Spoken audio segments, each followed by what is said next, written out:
We have a great agenda today and converted this from a webinar into a meeting so that we could engage a little bit more in a dialogue session and have some conversation around the purpose of the New Americans Task Force and what we've accomplished and where we hope to be going from here.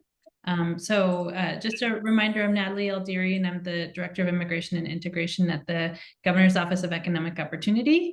And we are here with our partners from the Center for Economic Opportunity and Belonging. We'll do kind of a round of introductions here shortly, but first I just wanted to welcome you all.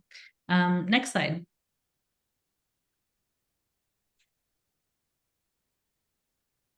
Great. So for today's agenda, we'll go through some community announcements, reintroduce our team, and kind of recalibrate on the task force and the members and the purpose of the task force. Go through a few highlights from the previous year and some of our priorities for the coming year. And then we'd love to hear from you all. Please don't hesitate to engage as we're moving along through the presentation. We'd love to have your questions or thoughts or other ideas as they percolate. Free to come off mute. Feel free to put them in the chat. I'm going to try and make this kind of an open discussion, if you will, as much as you can do that on a Zoom meeting. But we're here to just to listen and to hear from you all as well. Next slide. First, we just wanted to start off with some community announcements. The first one is around this partnership that we're working on with UAMI and the Return to Work program. Kathy's on the call from UAMI, and we'd be happy to hear from you if you wanted to share a little bit. I can give a brief overview of the program and let folks know where we're at. So this is a program that is in partnership with Talent Ready Utah, the Governor's Office of Economic Opportunity, and UAMI to help people who with an engineering, manufacturing, or production background get back to work in that sector or to identify opportunities for work in that sector. So we have UAMI, who is the now part of 47G, which is a aerospace and defense organization, but still a focus on advanced manufacturing overall. Lots of employers who are really interested in a skilled immigrant workforce and are wanting to help build a bridge to move them into a pipeline for employment within their companies. The program is really great. We work together on developing it. It incorporates English language acquisition, an upskilling platform, mentoring for the employees, employer training on how to welcome a new American workforce. So it's pretty comprehensive, but we're now accepting applicants for the program. So Kathy, since you're on, I'll give you a minute to just talk about how people can direct folks to the portal so that they can apply. Okay, just need to unmute here. Hello, everybody. Thank you for giving me a moment, Natalie. I really appreciate it. Right now, we're focusing on getting candidates recruited into the system, and there's a job board database, and on that flyer, there is a QR code that they can just take a picture of, and it takes them directly to the UAMI site. And from there, they can just enter into in their application information and even upload their resume. From there, I will receive an email being notified that they have entered their application, and then I will be on the lookout for good matches with manufacturing companies here in Utah and work on connecting the two together.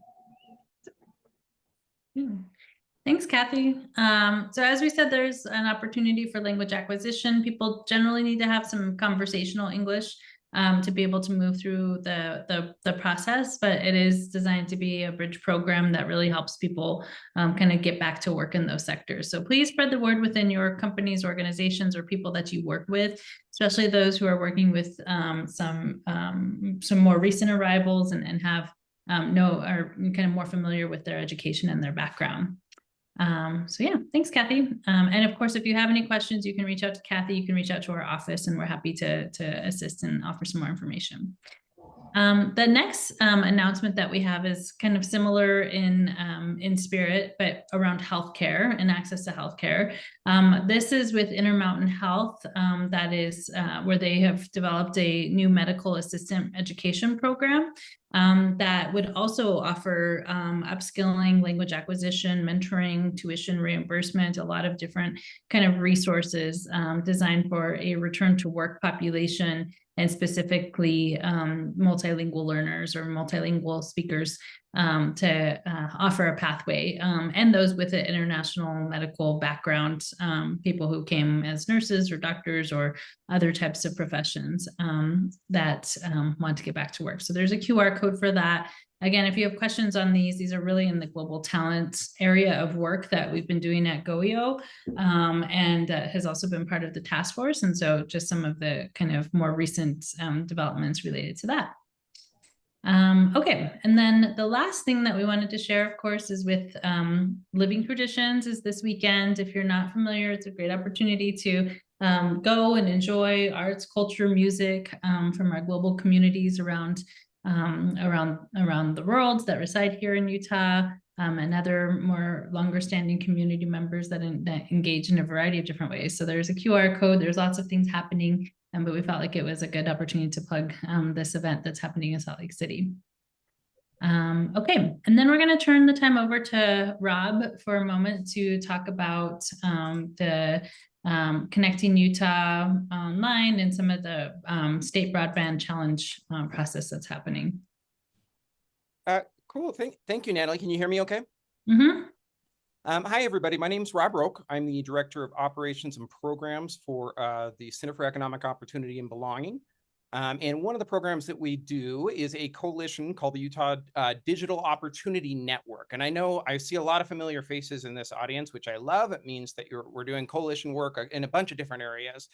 One of the things, though, that from a community perspective, we really need to weigh in right now is about $400 million in funds that are coming from the FCC or through the NTIA and the federal government to Utah. And this could do all sorts of good as far as like an investment for expanding high-speed internet. The challenge, I guess pun intended here, is that right now the Utah is in the process of evaluating a challenge map that has been issued by the ISPs and the FCC to show areas that are not receiving high-speed internet or that will qualify for federal funds for high-speed internet.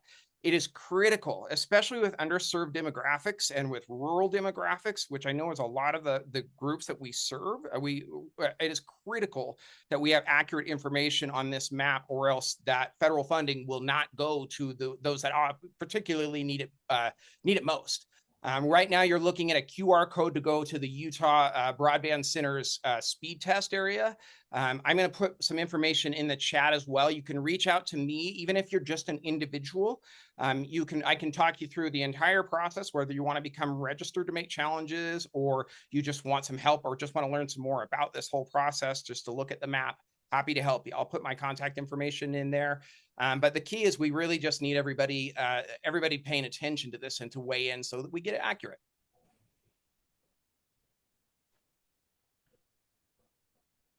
Great, thanks, Rob.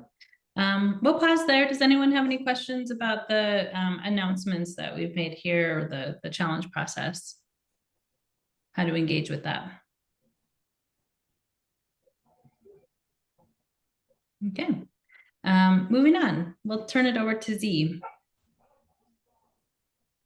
Thank you again, everyone, for being with us today. My name is Zeman Sao, the President and CEO of the Center for Economic Opportunity and Belonging.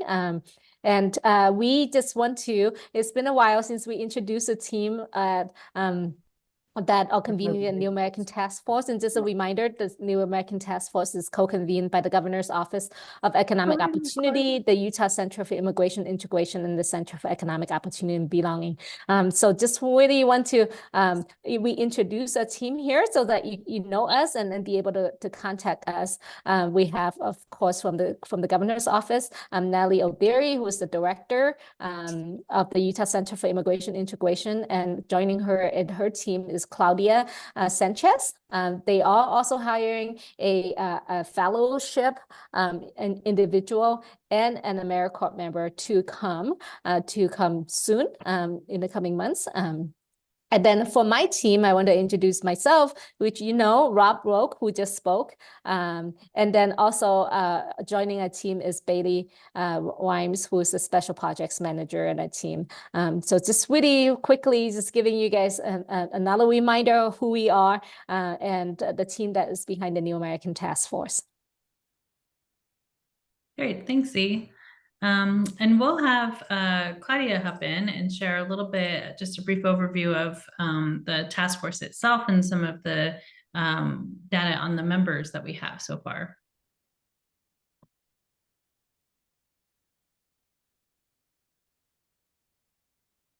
Okay, sorry, trying to unmute myself. So as we've been looking at the task force members, when we look at last year, we ended with about 192 members, which is a great number to start off, and we're excited to see where this goes.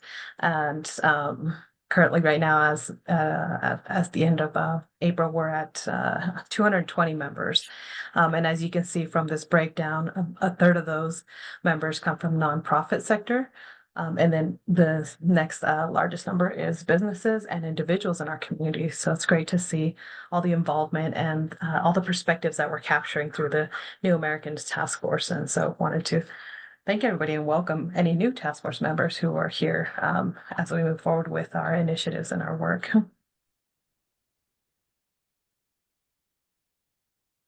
Great. And then just going over the overview of the task force. So if you'll recall, many of you have been involved since the beginning. We, started in May of 2022, was a launch with the Center for Economic Opportunity and Belonging in partnership with the World Trade Center and the Salt Lake Chamber. And then we continued that momentum. The first year, we really engaged in dialogue sessions across the state and with a lot of stakeholders here, and developed this report and recommendations in 2022 that was released in that year or early 2023. And that's really what's been kind of driving the work of the task force and the specific areas that we've focused in on. And so the key priority areas have been for us around economic opportunity, upskilling, small business and foreign credentialing, connected communities, looking at this idea of welcome hubs or welcoming centers within the state, and then immigration, legal services, and naturalization, global talent, some work around internationals and international students and global talent recruitment, education, and then government leadership. So what we're going to do today is kind of touch on each of those areas and really highlight what we've done in those spaces, and of course where we'll continue to work, and then kind of deep dive into a few other additional areas related to those key priority areas specifically. The next slide. So Bailey's going to talk just a little bit about what it means to be a task force member, and then we can open it up for a quick minute to take any questions or feedback on that. Hi, everyone. So what does it mean to be a task force member? We sort of broke it down into 3 categories. Inform, task force members help ensure that we maintain a two-way communication. Contribute, task force members provide feedback and recommendations, and participate in quarterly lookbacks such as this meeting. And our time together is used for dialogue. And we connect, task force members are a conduit into the community to share resources and opportunities. So thank you. Thanks, Bailey. So over the past year, into 2023 and the first part of 2024, we've really used the task force as an opportunity to educate everyone on the different initiatives, opportunities, best practices around immigrant integration with a strong focus on economic opportunity. And so we've done a lot of informing over this last year, and really highlighting some of the different things that are happening within the state around immigrant integration.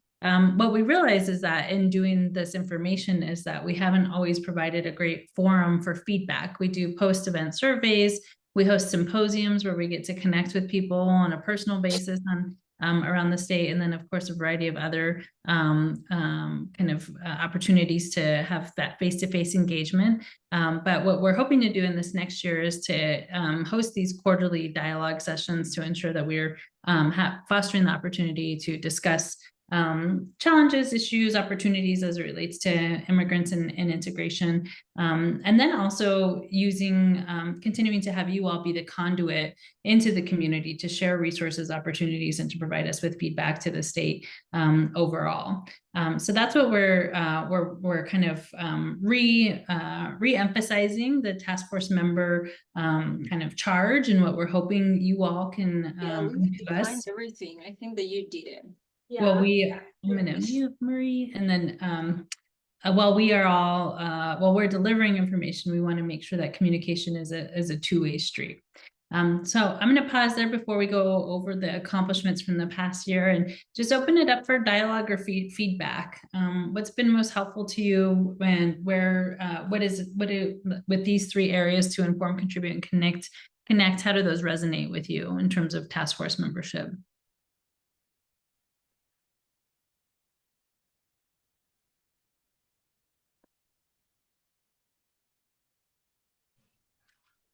This is Susan Knott, and I just wanted to express to you the being able to be a part of this task force, which was just really helped me to achieve something that I have been working on for a long time.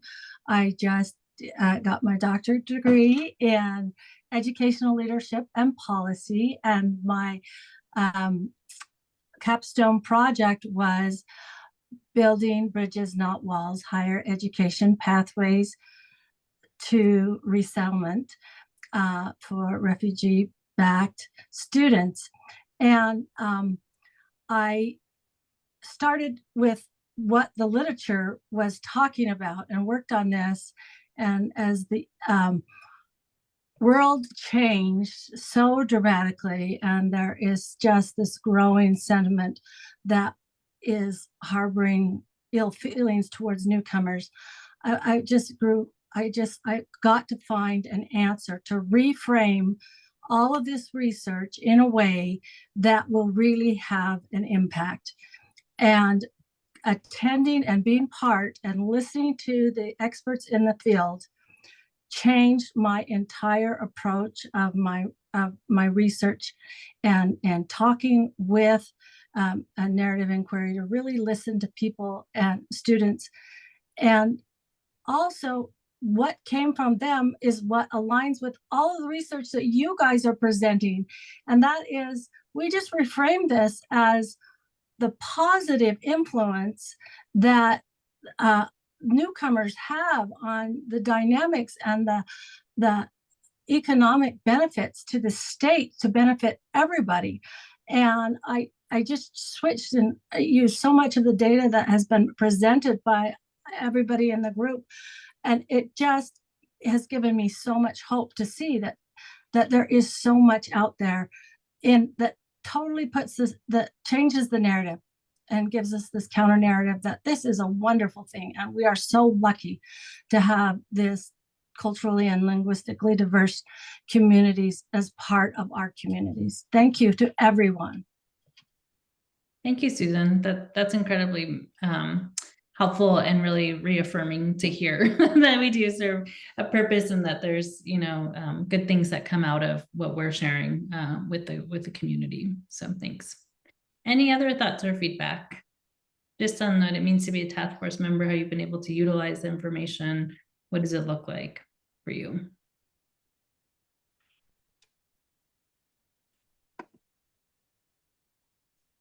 we'll have an opportunity for more dialogue. And if speaking out loud is not your thing, we also have a survey, of course, and would love to have your feedback there.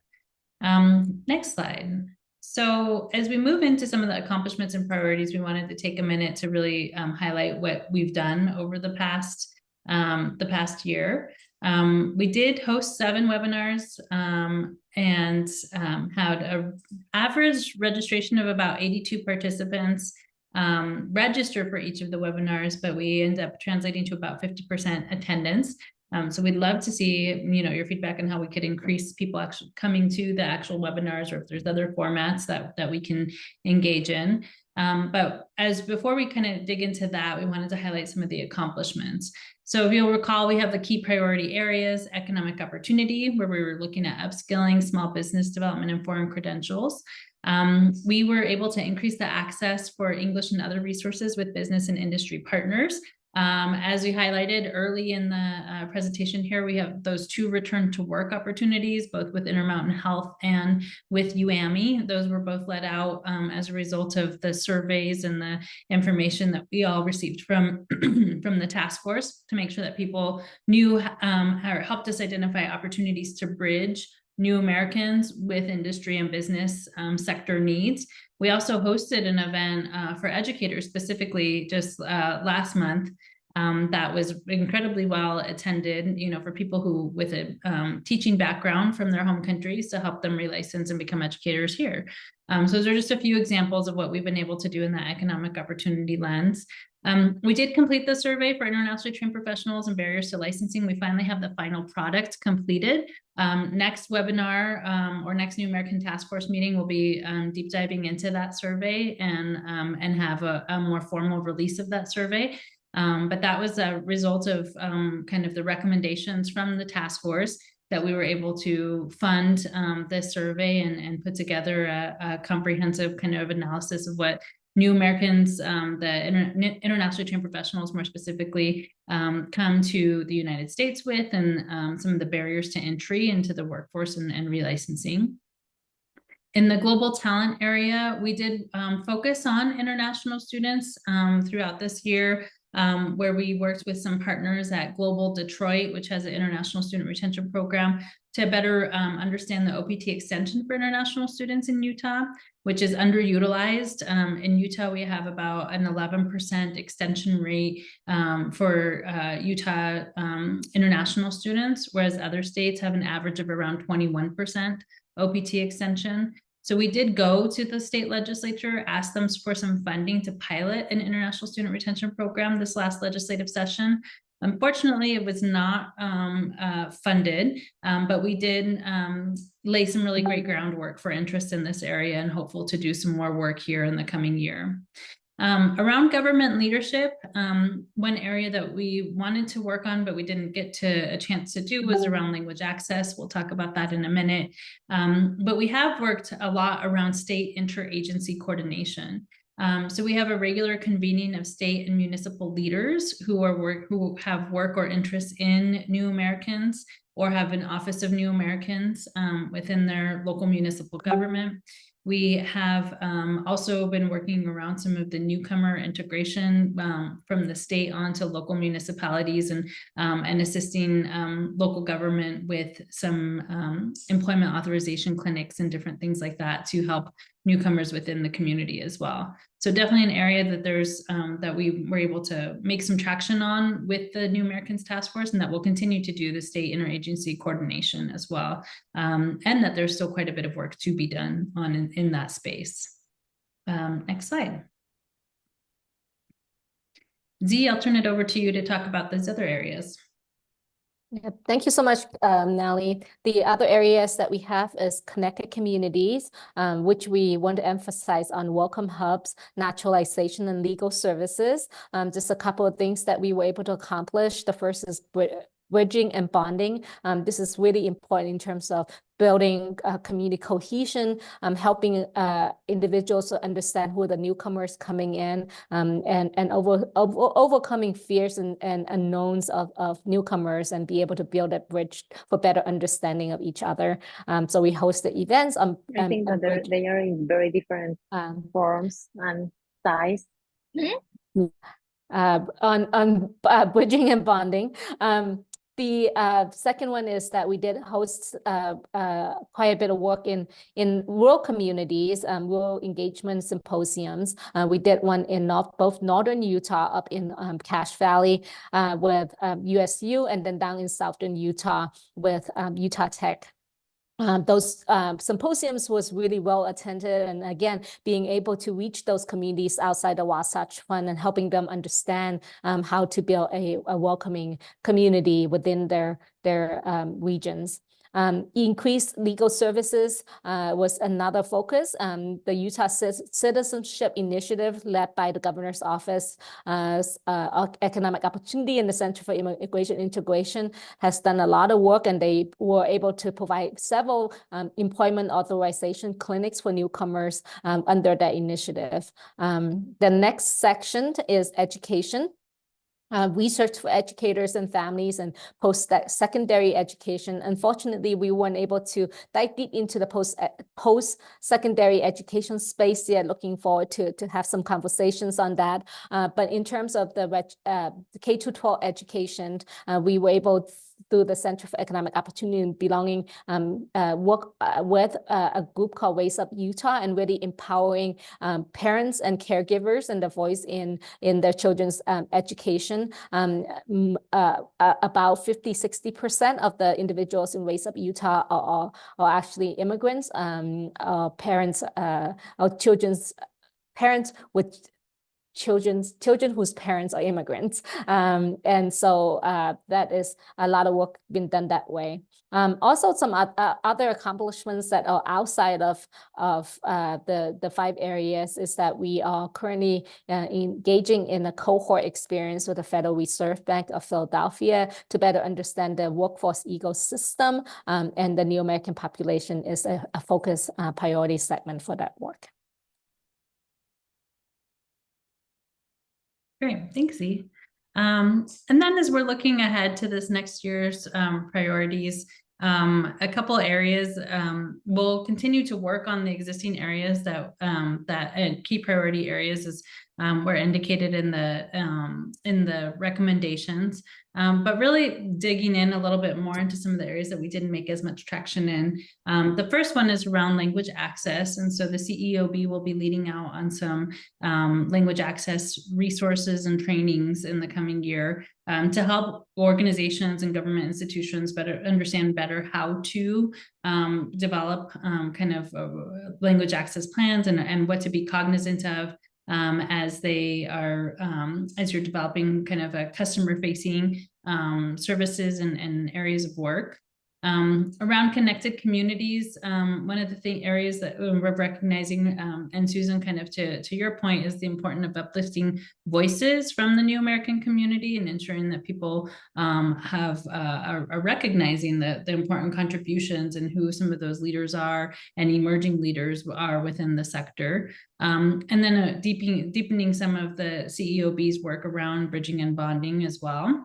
In the education realm, working on more newcomer engagement with families and schools. As we know, many school districts have increased an influx of new students within their schools, and so there's no shortage of education and resources and support that those communities could benefit from. And then, of course, we'll host another symposium in 2025, location yet to be determined, but we really strived to get those outside of kind of the central Salt Lake City, Salt Lake County area into other parts of the state. As Zee mentioned, we've done Logan and we did St. George, and open to other areas within the state to host a symposium in 2025. I just want to reemphasize that we'll continue to inform and connect on the other priority areas, including global talent, which is a significant area of work for GOEO and the Center for Economic Opportunity, or Center for Immigration and Integration. And then, of course, continuing in that government leadership realm, of course, with GOEO as well, and aligning all of this work together from the task force, and then the specific initiatives of both of the organizations that help to convene the task force. So with that, I'm going to turn it back to Zee to lead us out in a little bit of a dialogue session and with some questions. Yeah, absolutely. Thank you so much, Natalie. And so really today, we have changed today's format from a webinar to more of a dialogue because we want to engage with all of you in terms of what you think we have set out. Well, two things. So let's take a step back. Once I know that Natalie has asked about your input on how we're doing as a task force, but now that you have heard some of our accomplishments, the first thing we want to hear from you is just what you thought of the work that we have done together and really laying this out as a task force. We do this work in partnership with communities, and your input is really important as we begin to establish ways to assess how we're doing. Are we making an impact in the community? So the first question that I would like to propose to this group is this. Now that having a kind of, I know that we didn't spend too much time into some of our accomplishments so far, but I would love to hear from all of you. Some of just your immediate feedbacks towards what we have accomplished so far. What do you think were really meaningful and have impact in the community? Which ones do you think that we could have have room for improvement? Please jump on, just unmute yourself. And I really do hope that this is a conversation between all of us.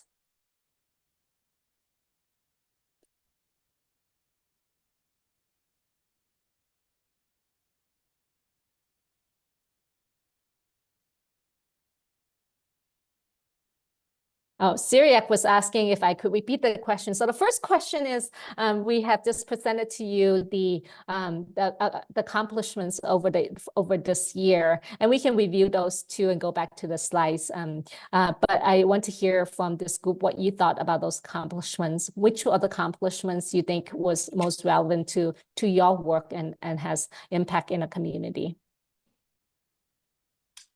Well, I'll go ahead and just tag on to what I was saying, because you mentioned that the work hasn't been as strong in the post-secondary area as you would have liked it to have been. However, your influence, and let's call this butterfly effect, and I will tell you that I have been able to share my research, and which is using the approach that I have learned through attending this in several symposiums directly with the top people, the Office of Refugee Resettlement, and narratives of students and their journey as they are trying to resettle and continue their interrupted education. And it has been with great success. I've also been able to share it with local and national legislators, and the in-state tuition was a result of refugee students' narratives shared with the legislators, and brought for the opportunity to bring in state tuition rates for students with refugee backgrounds, and also went back to Washington, D.C. and shared my research and proposals. There's a movement for Double the Pell Grant. And this, of course, that wasn't this particular thing, but the whole movement helped to spur on Congress to double the Pell Grant. And so, like I said, the butterfly effect of exactly what you're trying to do has been accomplished also. And I look forward to being part of more of that post-secondary task force as that opportunity arises. So keep me posted about that. Thank you so much, Susan, for elaborating and sharing your thoughts in this. And it's like Natalie mentioned earlier, it's so great to hear some of those your feedback and that we are actually making some impact in the community through the work of the New American Task Force. So thank you so much for that. And I would love to hear from this group, and this might be leading into a different question too, is, what can we do more in the space of higher education, and how do we engage in more work on that? So why don't you keep that thought and then I might come back to you, but I would love to hear from others in terms of what they with the accomplishments that we have shared today, what you think were some of the most important ones that you want to highlight, and some input, feedbacks on those accomplishments. I do see on the chat here from Syriac, and she said it was really great and important place for me to learn about different New American Task Force issues and resources that I did not have information about. So I think this is really great because we are also thinking about the format in which we engage communities for the past year. A lot of the New American Task Force meetings has been more of a webinar where we are presenting information to you and sharing information from various stakeholders.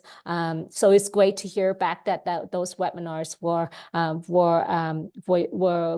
useful to our communities, but also want to know if there is room to have greater dialogues beyond just the webinar, whereas presenting, but hear more a feedback and getting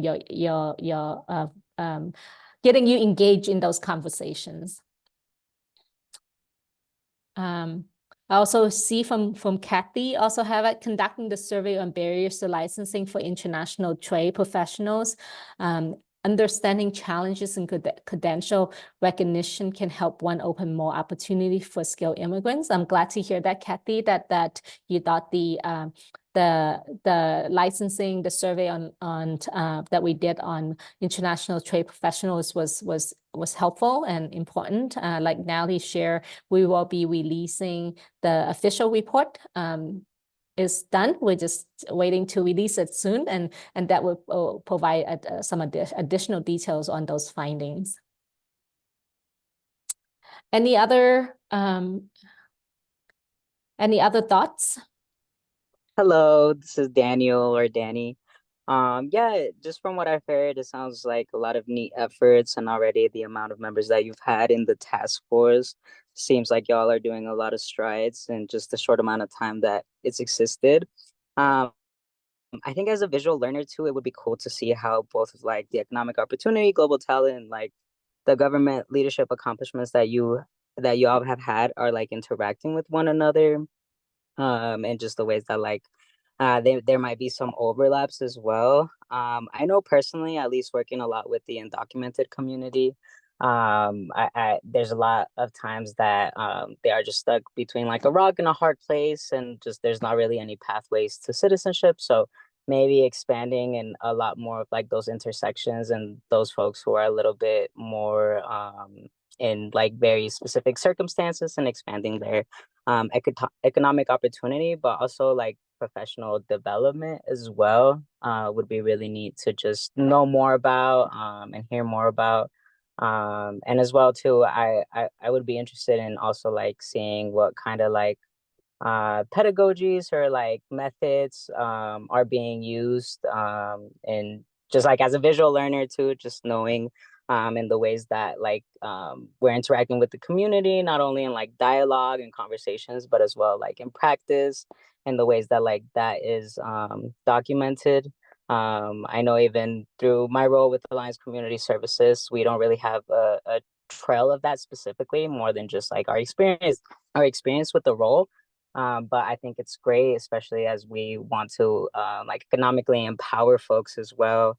And then going back to even like pathways to like higher ed too, I know a lot of that, at least with the populations that we are serving, it starts in elementary. It starts, you know, very early on, and also the success and economic opportunities or sustainability of the families as well. Not only like the youth that are navigating that pathway to higher ed, but also the families that are kind of supporting or being like the provider in their households.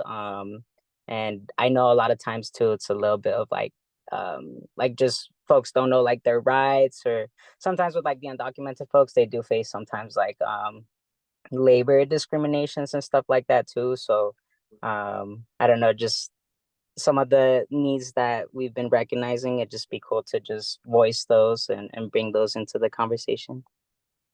No, I really appreciate that, Danny. Thank you so much for you know, lifting some of those needs in the community.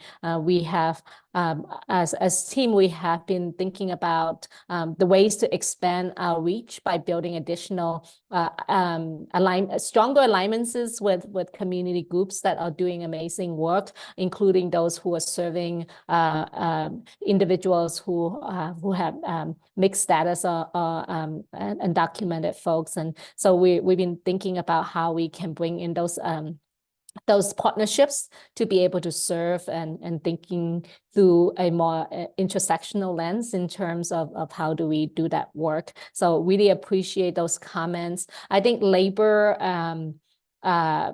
protection is one idea that we also know is a need in the community, and perhaps in the coming months we might be able to explore ways that we can bring some resources to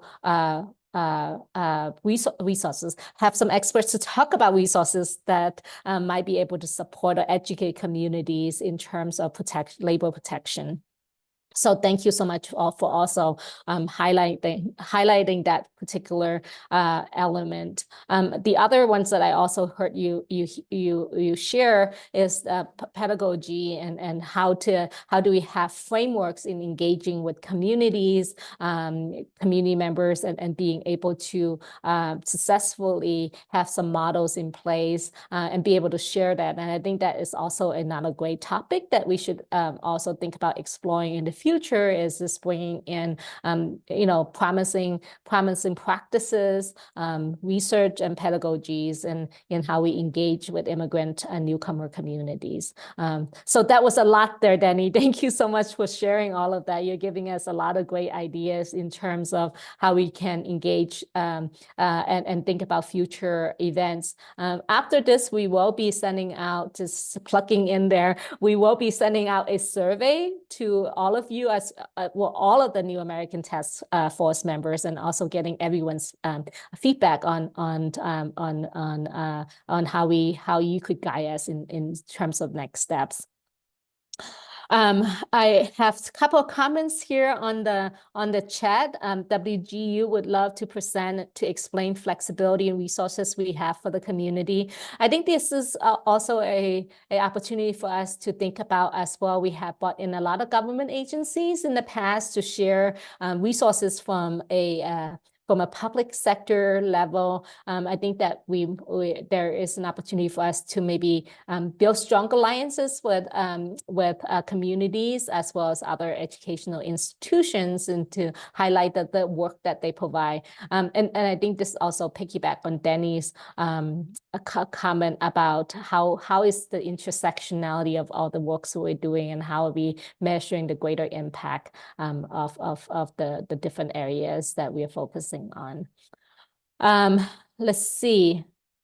Also have a comment from Syriac. I echo that comment Danny make about labor discrimination info would be super interesting for immigrant workers. So another plug in there, noted. And Rob also have a comment on the chat to also send his gratitude to Danny being here. That was a great articulated feedback, Danny. Thank you. Any other thoughts from anyone else in terms of accomplishments and how some of those is relevant to you? I think we could also shift. Danny kind of opened the door for feedback in terms of, areas of work that we should be digging into more, with consideration to the key priority areas and the things that we've already highlighted. Of course, with the accomplishments, we always want to celebrate the accomplishments, but there certainly are areas, and we all know this, where we need to be doing more work, or that we can shift. I will note, and I forgot to mention this in the presentation, one area of work that we didn't dig into was around small business for immigrant entrepreneurs, and something that we're exploring, especially with the startup state initiative, and how to make sure that people are aware of the different opportunities that exist. But again, just opening it up for areas of areas of opportunity, I should say. Yeah, absolutely. Thank you so much, Nally. Yeah, let's think about opportunities. So just highlight the 3 areas that we want to focus on for the next year. Connected communities is one, bridging and bonding. I can't remember all of them now. Let's see if we can go back to that. The other one is education. And so thinking about Susan, I'm going to come back to you a little bit in terms of if you have any ideas in helping newcomers accessing higher education. And then the third one is economic opportunity. Those are the 3 focus areas for the next year.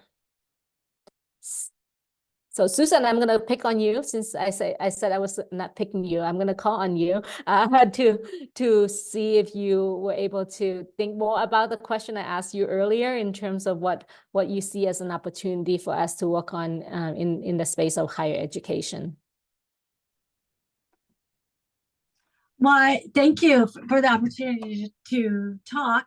And I've actually, given with what I have learned and just really trying to figure out in doing my research is how can we best help with that upward mobility and the economic mobility that benefits all communities. And so I've actually combined what I'm doing based on everything that I've learned, so that I also have worked with the entrepreneur aspect of what we're doing, and I've helped to refugee communities to open up 7 childcare businesses, and they are now continued and owned. And that is just the idea of what can we do to bring the funding, the federal funding, just like we talked about earlier with the high-speed internet. And that is, what can we do to bring that federal funding in? What can we do with the Promise Partnership programs and the DACA programs to really work with the colleges?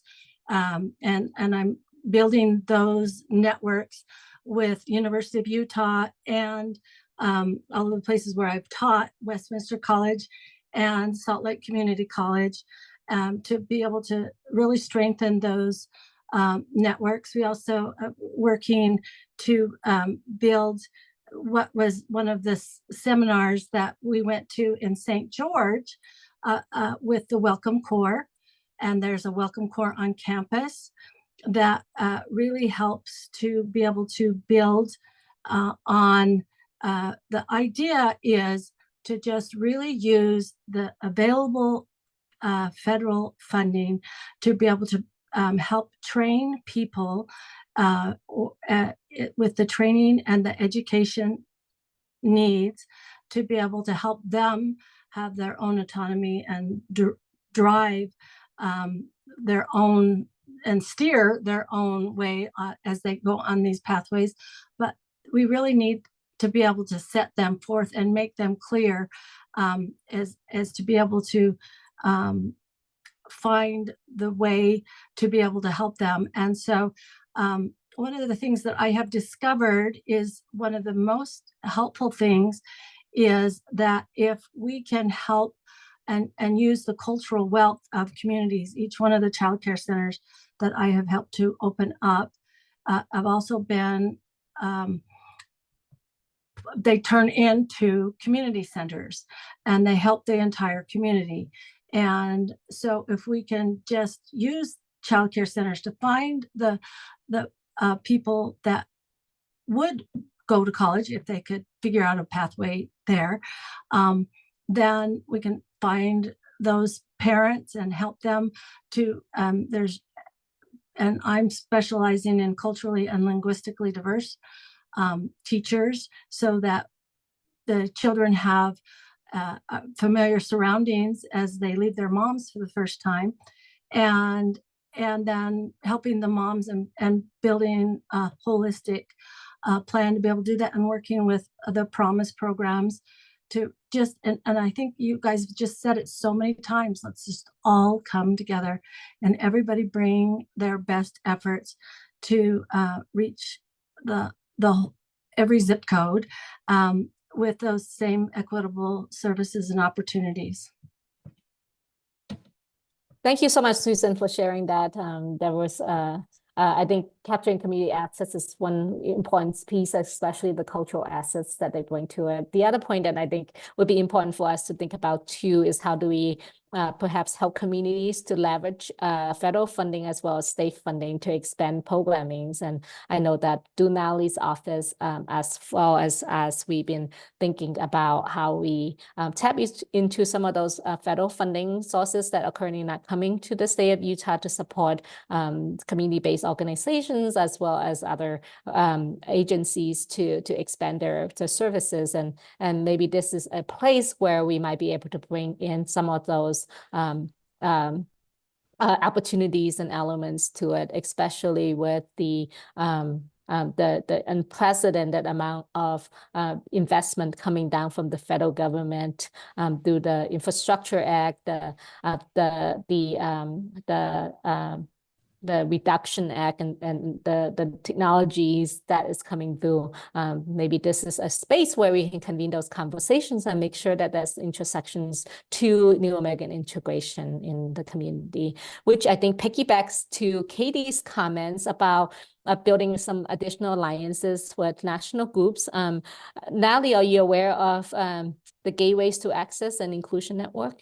I am, and actually this is an initiative that our federal partners have brought up to the Office of New Americans Network a few different times. And so through the ONA network, which if you're not familiar with the Offices of New Americans, our office, the Center for Immigration and Integration here in the governor's office, is an office for New Americans. We just have titled it something different, as many states do. And we're part of a network of 20 different states who have similar positions and roles to what I do here in the state of Utah. So through that network, we are working on or learning more about the GAIN project and what the potential opportunities are for engagement and kind of development through that project as well. So more to come. I'm happy to share more information. Katie, I can also talk with you around the adult education area and what some of those the resources and ideas are for synergy there. But I think that's a perfect example to Danny's point too, is the whole ecosystem, right? There's so many different pieces that are part of it, from a funding level to adult education, to post-secondary education, to other economic opportunities, and how do we ensure that there is alignment and articulation between those. So for that project specifically, Katie, I'd love to talk and see if we can highlight some of that engagement and how other people on the task force might be able to engage as well at a future time. Thank you so much for bringing that up. And I just alluded to this too.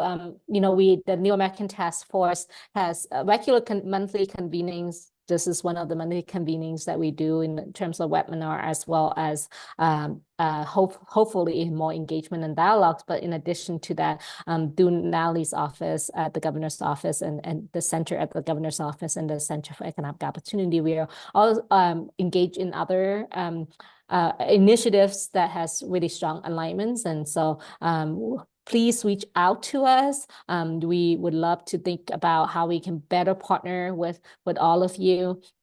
And just to uplift another important piece to it of the work of the New American Task Force, as well as another important partners that we partner with in the national level. We also partner closely with what's NPNA now? National Partnership for New Americans, I think that right. National Partnership for New Americans, which has a strong emphasis on the naturalization initiative. So we have stronger partnerships with them, as well as Welcoming America. A lot of municipal leaders are really engaged in building the infrastructure to support local integration efforts. And in fact, we are currently working with about 4 or 5 cities and counties in the state to really help them build their efforts in that space. And so if there's opportunities for us to grow that network, to do more with municipal government leaders, we would that is also another focus that we could expand to.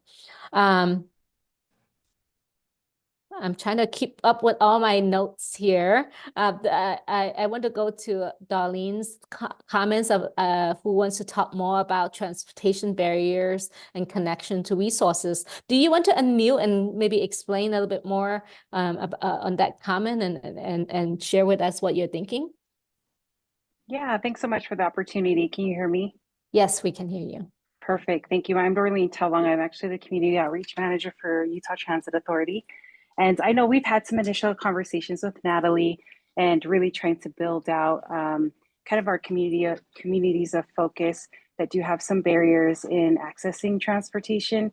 I think it's something that as we're partnershiping with different organizations, we're seeing the need, and we just want to see if there is already a table that's being set that we can come and we can share what resources we have in regards to like instruction, training, training staff who are already teaching life skills, different things like that for new Americans, asylees, immigrants as well. So yeah, I think that's more of where we're at. I think it's just trying to figure out like, what does the landscape look like? Where is the data as to where people moving towards, and how close is that to public transportation, and how can we help support those efforts?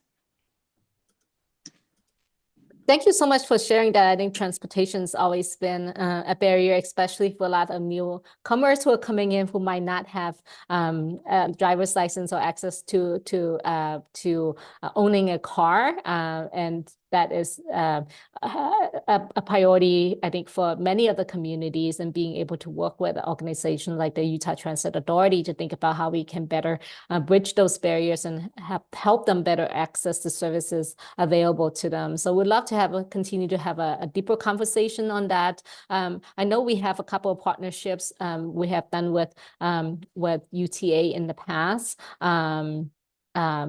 So I'm opening up to others too in this call today to see if you could think of any particular partnerships that you think would benefit new Americans from a transportation standpoint.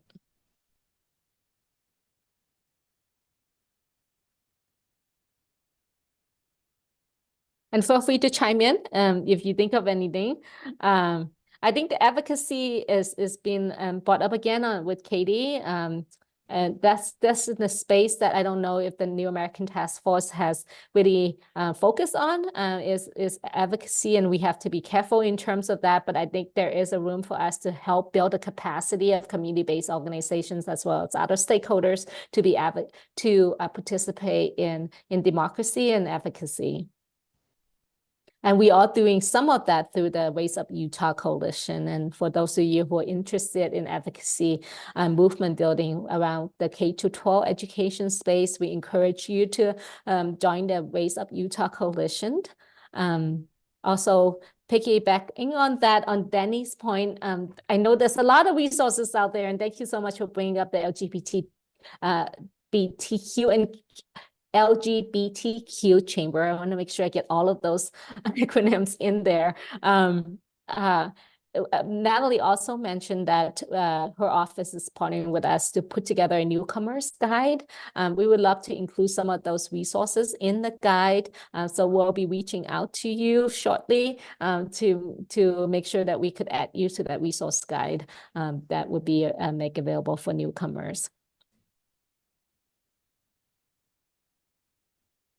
Any other thoughts in terms of what we think rooms for improvement or topics for next year?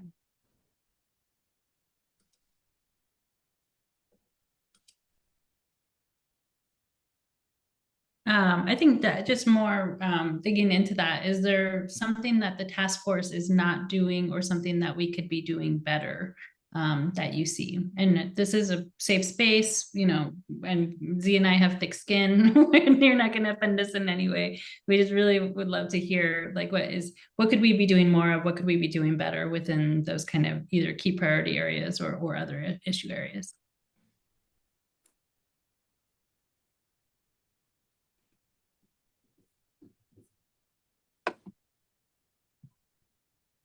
Coming from a researcher's perspective, there is an absolute dearth of data on refugee education. new, and especially in higher ed. And so if we could somehow aggregate our efforts to be able to have some centralized source, I know, or even working with other Switchboard, International Rescue Committee, to be able to really have, in today's world, that's where the grants are and that's where the opportunities are to be able to bring that federal funding in, is to be able to really be able to make more use. I just can't tell you how valuable the data that was provided to me at all these different events that I was able to participate. And I just think if we can just really channel that and be very specific to Utah, I think, and so I can share it with the higher ed. The one thing, just as noted, and so what is Utah going to need as we look towards the future? So in my graduating class up at the University of Utah, there were over 9,333 degrees awarded. Of those degrees, there were only 7 early education degrees. So all of those students are all going to go work, and half of them are women. So who's going to take care of their children, right? We're not going to be able to have high quality childcare for anybody if we don't figure out what Utah needs community by community, and then figure out what we can do, especially in South Salt Lake and working with Promise Salt Lake, and to say, okay, this is what we're going to need. So higher ed, help us to have those culturally and linguistically diverse teachers getting prepared now so they can help be the workforce according to each community. Mm-hmm. Yeah. And I'm glad that you brought that up, but childcare initiatives has been something on my mind for the past couple of years, and the intersection with New American Communities specifically, and how, it's very obvious, and we all know that many childcare providers are either communities of color or immigrants themselves, and we don't do enough to upskill and provide pathways for growth in that space specifically, to make it a desirable profession overall. So that's interesting, something I've been thinking about. It's an area of work that the Salt Lake Chamber is also working on, and unfortunately this last session there's some efforts to move that needle, but didn't get as far as it should have, in my opinion.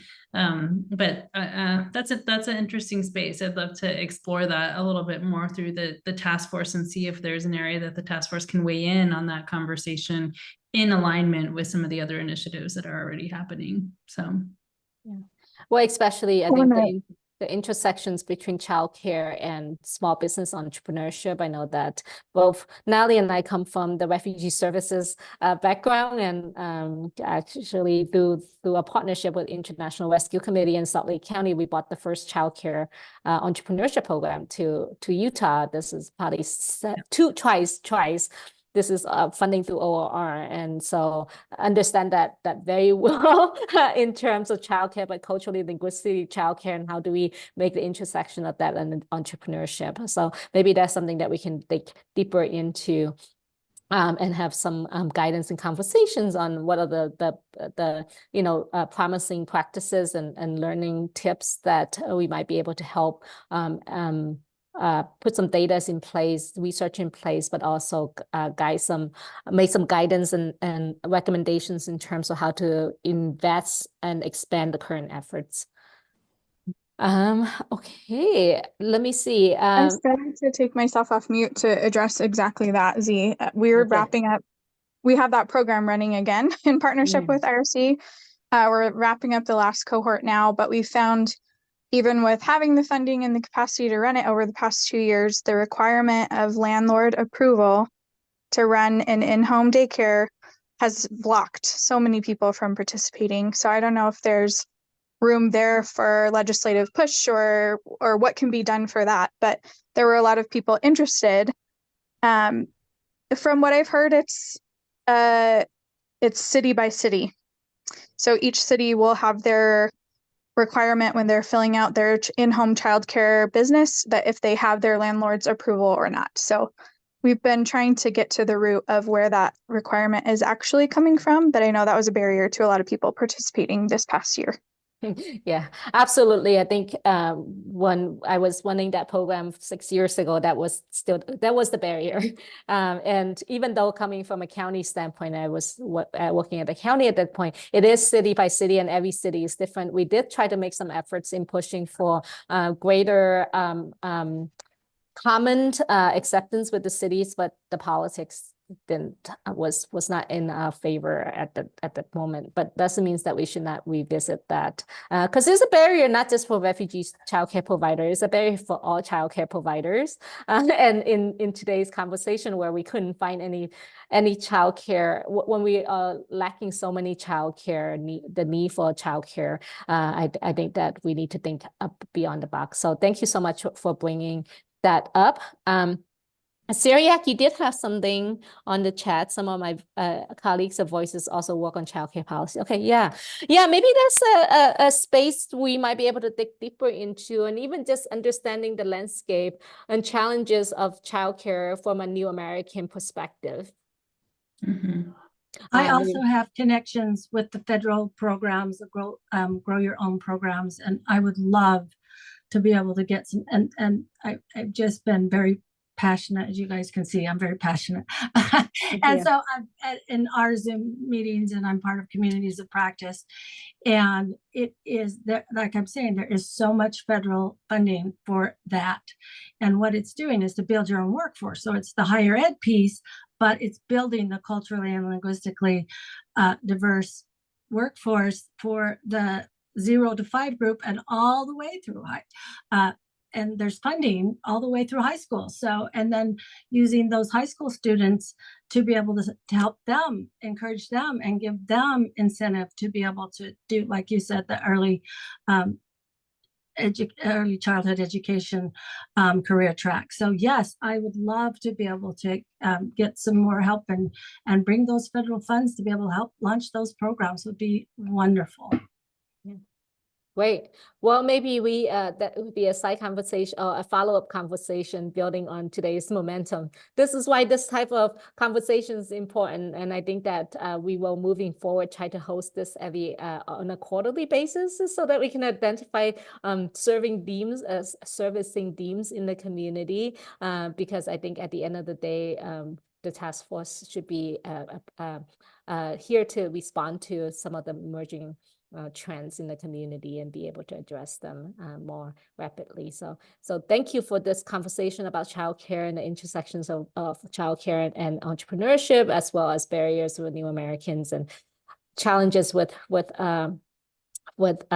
just licensing requirements as well. And I know Kathy is putting into an extra push for the UME partnership. So if you know anyone who is have a background in engineering and manufacturing, please make sure that they are reaching that, submitting an application to G47G. I always get that mixed up. I say G47, 47G, formerly UME, on that partnership.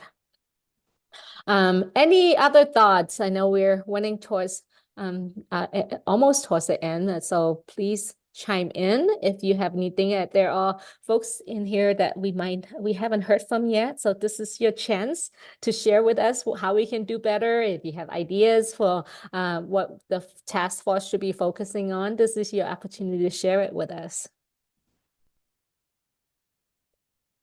Do any of the participants who went to the Othering and Belonging conference have any report back on that? I'd sure like to hear.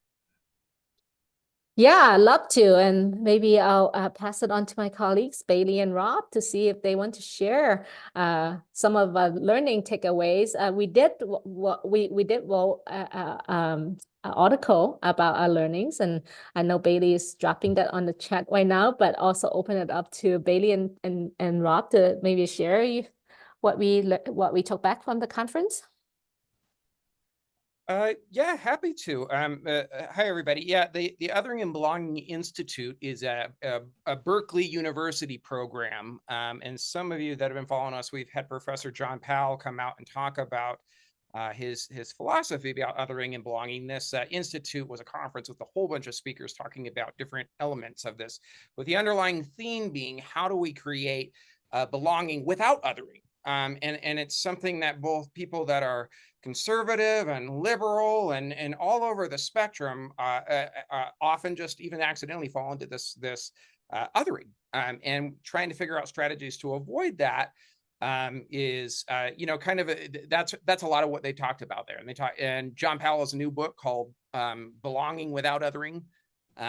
But yeah, so that's kind of my perspective. Very good. I think the overall takeaway was that how do we look for ways, even folks that work in this field, how do we find ways to other less? How do we look for opportunities to be more of a space of safety, right, and belonging? So yeah, that was my takeaway. It was really awesome. I highly recommend it.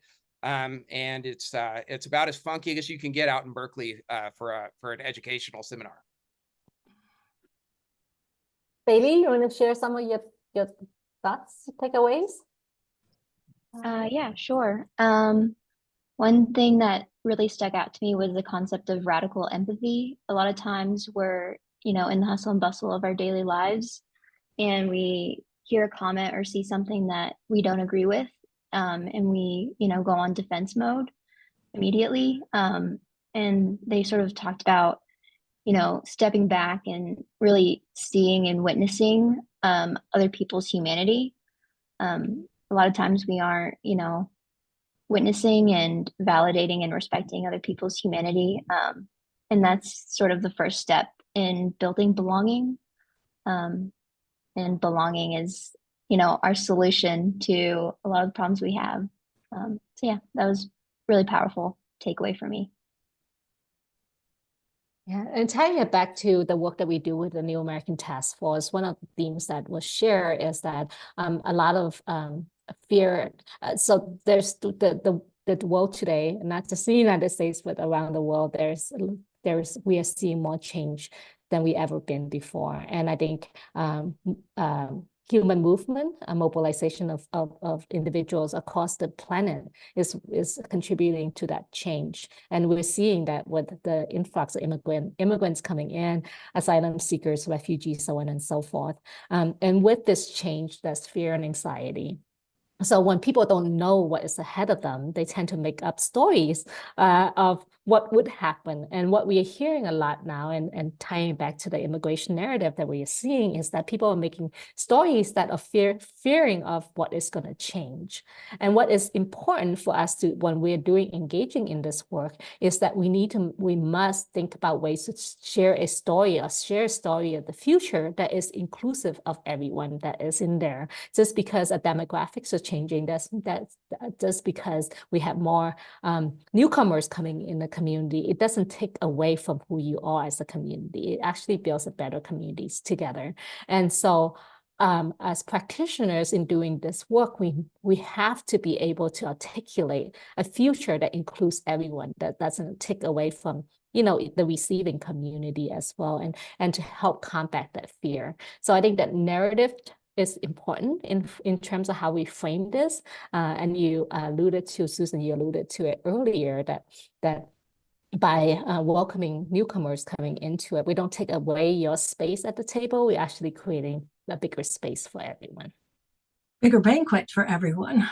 Yeah, a banquet for everyone. And so what are the mechanisms and the book and strategies that they have there includes bringing people of opposite, who have opposite thoughts, people who are fearful to be in the room together to have those conversations. And I think that's one thing that the New American Task Force will try to concentrate on a little bit more this year. And that's our focus on bridging and bonding, is how do we bring people who have differences, of who might not see immigrants or newcomers and the value they bring, to be at the table to have those important conversations with us. Because until we have those conversations, until we're able to share the facts, until we're able to meet each other who we are and create those common spaces to be able to do it, we're gonna continue to build on this fear and anxiety. And so that's how we might be able to like really taking it from a theory standpoint to an actual practical standpoint. And how do we make sure that we're not the only ones who's doing it, but there's a ripple effect of everyone else doing the same thing.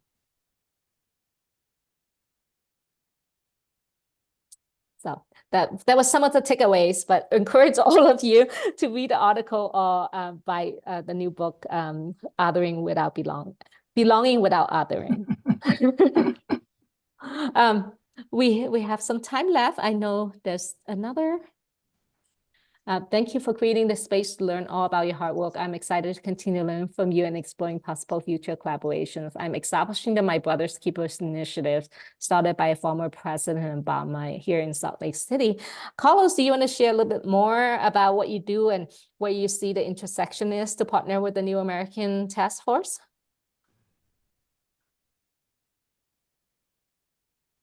If you're still there, Carlos? There we go. Sorry, I couldn't unmute for a second, but yeah, just learning about you guys' work and how I was just kind of brainstorming.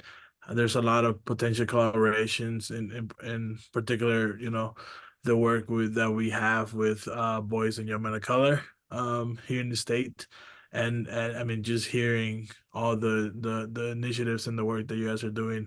I'm at the beginning stages of it, but again, I just want to be involved with this type of conversations that's been happening, and again, potentially collaboration. So I just wanted to thank you guys for creating this space, and hope to hear from you guys soon.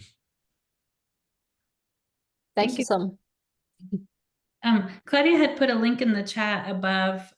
If you're not officially a member of the task force, it's very simple. You just fill out a Google form, and that way you're guaranteed to get all of the updates and announcements and different information from the task force on a regular basis. And then we always share the slide deck and recording links and such. So make sure that you do that. We can pull it down a little bit further, but Carlos, it's a pleasure to have you as part of the group, and invite you to officially join if you're not already a member. Yeah, I would love to. Thank you. Mm-hmm. Great. Any other thoughts or comments? If not, is there any closing thoughts? Sorry, Cece. Yeah. Natalie. Sure. Rob or Bailey, would you be able to put a link to the survey in the chat, please? So we created a formal kind of feedback form for you all and for other task force members to provide us with some more feedback on the work that we're doing, and areas that we could dig into more, or where there's existing opportunities to expand on. We'd invite you all to complete the survey. We'll put it in the chat here momentarily. And there's a drawing for a $50 gift card for Amazon. So that's also a little incentive. It's short survey, shouldn't take more than 5-10 minutes to complete at the most. And would love your feedback, and it'll also be coming out to all of the task force members. If there's people that are missing, and this might be also a helpful resource so you know who's part of the task force, but if there's people that are missing, please let us know. We really want to make sure that we're being as comprehensive as possible. I just had a leader from the Colombian Association reach out to me to join the task force. So there's different ethnic community organizations that could that we want to invite to join and make space here for folks to be part of it, as well as other organizations or local government leaders who are interested in this work. So please feel free to share that out and invite others to join our work here as well. Betsy, do you have anything else you'd like to share? No, I just want to thank everyone else for this really great interactive dialogue. It's always great to hear feedback from you folks and get great ideas as well. Great. One more thing, Claudia is always keeping me accountable. Our next webinar is on June 20th. Topic to be determined, it says, but we will be doing a deep dive into the survey and issuing the report that was created. You'll see that in some communications. And then again, please complete the survey, and we'll go from there. Again, feel free to reach out. Thanks, everyone.